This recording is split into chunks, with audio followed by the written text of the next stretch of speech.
Vereador Eloy Frisso. Cumprimentos a vereadora Estela pela apresentação desse pedido de informações.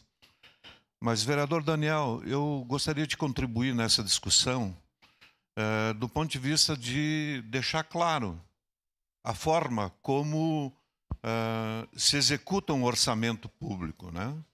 O orçamento público vem a esta casa, é aprovado, o prefeito propõe lá um determinado número de obras, tá? E a partir aqueles recursos que estão colocados lá no programa de governo,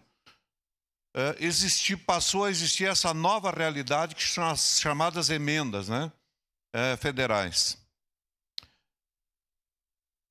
E a vereadora Estela tem razão também do ponto de vista de dizer que as prefeituras não se prepararam do ponto de vista de ter projetos em gaveta, para que quando pintasse uma emenda, o projeto estivesse pronto. Essa é a realidade, né?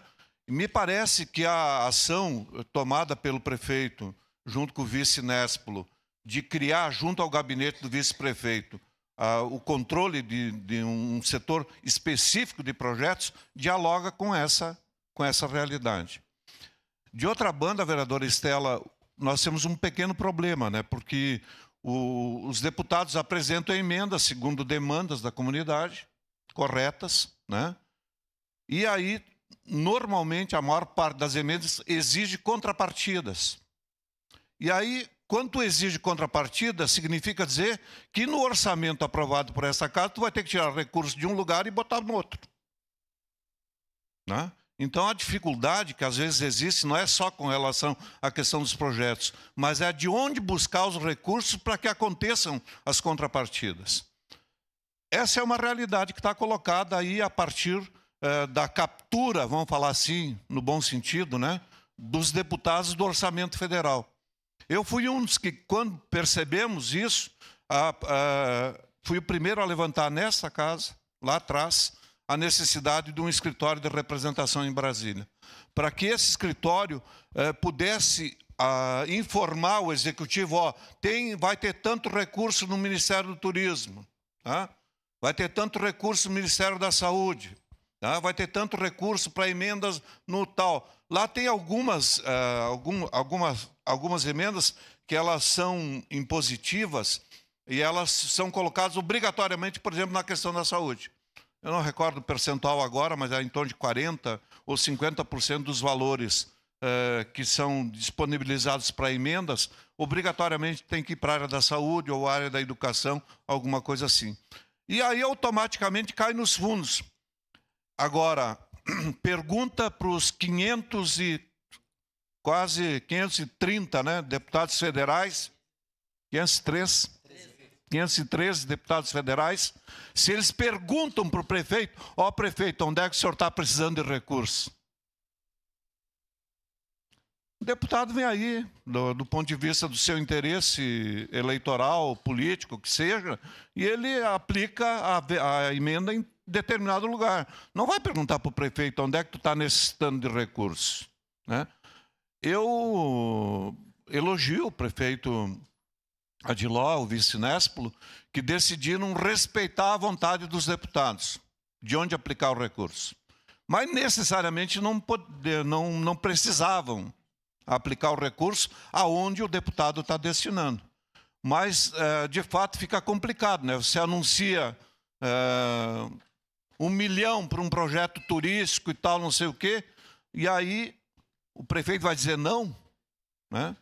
Então, eu acho que é importante, vereadora Estela, que essa casa ela tenha esse tipo de informação.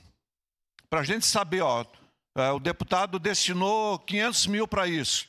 E aqui nós vamos ficar batendo em cima da Rua dos Brilhantes, né? Lá na Vila Lobos e Vergueiros. Por que até hoje não foi aplicado aquele recurso lá e por que não foi executada aquela obra? Tem 1000 desculpas, né, vereador Daniel? Tem 1000 desculpas, né?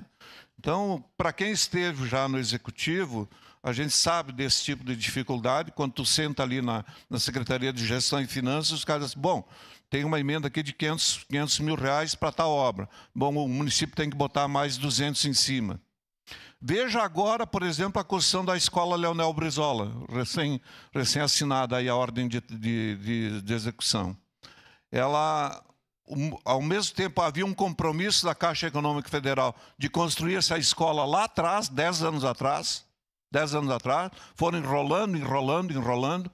No período que estive na prefeitura, foi uma das coisas que mais cobrei, junto com o prefeito Cassina, a execução, o compromisso da Caixa Federal de construir essa escola. Mas aí a escola está sendo construída com quase 50% de recursos do município e sequer deu para incluir no projeto, por exemplo, um ginásio de esportes. Como é que vão construir uma escola lá no Campos da Serra, com 14 salas de aula, para não sei quantos alunos, e não tem um ginásio de esportes? É uma realidade, né, que está aí colocado. Portanto, agora, quem sabe, algum deputado apresente uma emenda para concluir o projeto da Escola Leonel Brizola, né, e se construa lá, quem sabe, também um ginásio de esportes. Eu voto favorável no momento oportuno, senhor presidente. Obrigado, vereador Frisso. Com a palavra, vereador